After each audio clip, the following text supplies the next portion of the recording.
there were any more passengers, but I can only hope that nobody else had to go through these next events. Almost immediately, I noticed stops being omitted from the route. A turn missed here, a completely wrong turn taken there. A panic set in that I had somehow gotten onto the wrong bus, despite knowing for a fact that the bus I always get is the only local one that runs this late. Convincing myself that an unfortunate series of road closures had occurred, I remained calm and waited it out.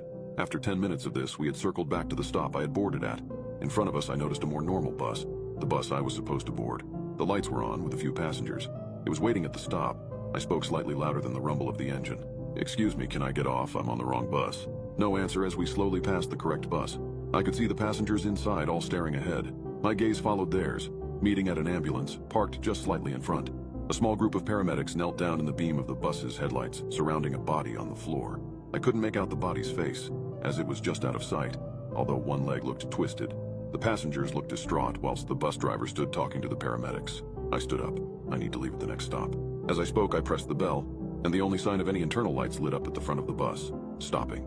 The sign then immediately turned off. Subsequent bell presses neither made the sound nor lit up the sign. "I need to..." The bus sped up suddenly, the force pushing me back into my seat. As I tried to stand up again, the wheels screeched as we turned a sharp corner without seeming to slow down at all. Again, the force pushed me back down. The speed continued to rise. The wheels on the bus went faster and faster until the outside world became simply a blur. I had never seen a car go this fast, let alone a road vehicle as large as this. I thought for sure that I was going to die right there. "What are you doing?" I found myself yelling out amid the panic. The driver, for the first and last time, spoke. "I don't know." My mind raced almost as fast as my body was being thrown about.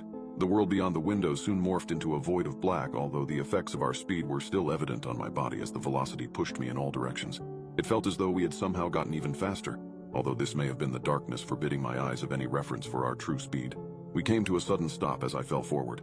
The fall was violent, but still not as bad as you'd expect for a speed change of that magnitude. My nose hit the floor, causing a great deal of pain. I stood up, holding my face, trying to regain my balance. As the dizziness subsided, I began to notice where I was. We were outside my home. The bus stop I get off at is a 5-minute walk from here. Yet here we were, directly outside my house. The doors gently opened. Despite my desire to leave as fast as possible, I found myself walking to the front of the bus. As I reached the door, I stopped. Turning around slowly to face the still shrouded in darkness bus driver, I spoke what I always do. "Thank you." I stepped onto the pavement outside as the doors closed behind me, followed by the bus driving forward into the darkness. I looked down at my watch. A minute past midnight.